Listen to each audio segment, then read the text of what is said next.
Let's talk about private markets and why there's so much friction in that process. Maybe it's a little overly dramatic to say private markets are broken, but certainly a lot of dealing No, I with would the say that for interact sure.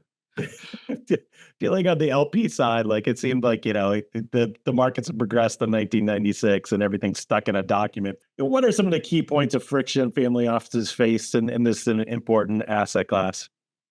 Yeah, where to begin? I definitely agree with the statement that private markets are broken. APC's motto again is world is broken, let's fix it. And that's our approach here. The private markets are broken, let's fix it. I'll follow a thought process through the different steps that are broken. So step one is like the what is. What do I hold? We hear stories from family offices all the time of like, I made a venture investment 6 years ago. I forgot it happened. I wasn't receiving K1s. I didn't know to ask for it. Now there's been a liquidity event. I have an unexpected tax thing, and I was making decisions along the way, forgetting that I had this exposure, and so now I'm overweight that sector. And so like, how do you capture everything you're doing? A lot of that is more an Adapar problem than an Opto problem, but the more you are working with Opto, the more it is exceptionally unlikely that anything would not be sort of on the rails and clearly accessible at any point in time.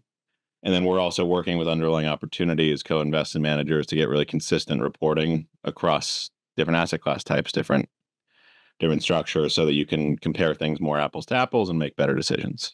And so that next step would be the decision making. A lot of family offices have built, very impressive and large, VBA Excel sheets internally to do the portfolio construction piece, but good portfolio construction, inclusive of public and private, inclusive of cash flows versus time series, inclusive of how these markets operate differently, but how they come together, didn't really exist in our opinion. Like outside of our tool, we don't think there's great options. That took a lot of work. That took building an ETL pipeline to pull in data on 750,000 funds, tens of thousands of fund managers back in 1980, being able to parameterize capital calls and distributions to really understand what performance looks like, being able to think about what was actually possible in terms of vintaging that out. Essentially, how does the rebalancing work between the two sides of the portfolio, so that you can provide a much clearer view of how you would have done through history and what that means on a go-forward basis.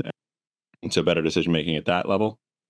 Diligence, I think, is one of the places that technology is going to have the biggest impact. And so, you sort of mentioned this a little bit, but one of the great shames to me is how much information dies in PDF. PDFs are, if you were to think like, what's the worst way we could all communicate key information? PDFs are close to that. Footnotes in a PDF, I think, would probably be up there too, right? Yeah. And so like, why would I have numbers you want to know? I'm like, great, Mark, let me take a photo of these numbers and I'll send you the photo. And it may or may not be parsable by your system. And so you might manually type out the numbers that you see, and there's human error, and then it lives in a spreadsheet that you save to your desktop and you forget about, and a year later you throw it in the recycling. So you're like, what was this? And the world keeps spinning. But what family offices often have that they're not leveraging fully is a true data moat. Like good family offices are getting sent thousands of opportunities a week, like way too many that anyone could ever look at. And so we built a system where you can just forward that email with the pitch deck, with the PPM, with whatever you got sent to an email alias. The system pulls out all the requisite data, and it actually does intelligent benchmarking on top of it. And says this person's charging these fees. That's about median for this space. They're expensive for this space. They have this track record. Here's where they sit in their peer group and versus everything else you've seen this year. But then also getting to the level of the people. Like here's this person. We have we call it the very large network, where we can trace like who the principals at firms have co-invested with. Where do they previously work? What networks are they a part of? So you can start drawing these circles of like, where do we have access? Where do we have gaps? Like, hey, in logistics, we're really well covered because that's where our family works. And so we're getting all these great deals. And look, there's this network over here in deep tech that we haven't gotten a deal from in 8 months. And so how could we augment that? Who could we reach out to, who we know in that space, and start supplementing that and having our network cover more geography, essentially, or conceptual geography. What it also does is you're building your data moat, because even if you pass on 90% of the stuff, or probably more that you're sent, you're building that database of like none of these firms have, like PitchBook doesn't have good data. Like Burgess has okay, like they're good for like finding deals sometimes, like you do good deal tracking, but in terms of like your proprietary view on what fund managers are worth looking at, there's not a great off the shelf database for that. But families have so much historical data and are sent so much data that if they can just figure out how to extract it, they might have some really real data moats to make better decisions and potentially even monetize that in interesting ways. So we put a lot of effort into diligence and diligence AI. Fund structuring.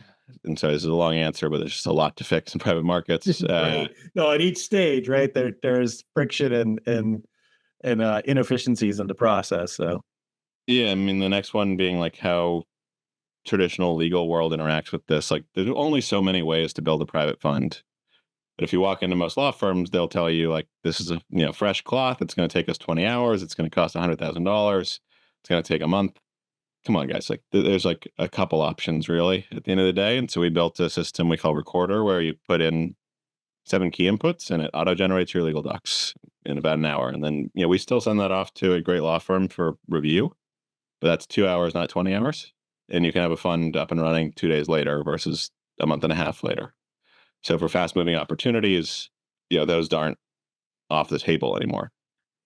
And where we've seen families using that in particular, like this is a real world example we heard. There was friction internal to a family because one guy didn't get to participate in the deal because he was fishing in the Amazon, and so they couldn't reach him to get his subdoc to do a deal. And he was upset that everyone else got to participate in this deal that went really well and he didn't. But if instead at the beginning of the year you'd structured like, here's our co-invest bucket, everyone's going to commit what they want for the year to it. And then when those deals come up, they just go in and we don't have to go back to everyone. You can make it much easier for a family to collaborate together. And then there's, a lot in the communication bucket. And I'd say this is where we see a lot of focus around wealth transfer of like, how do I get G2 and G3 more involved and more aware of what's going on in the investment process?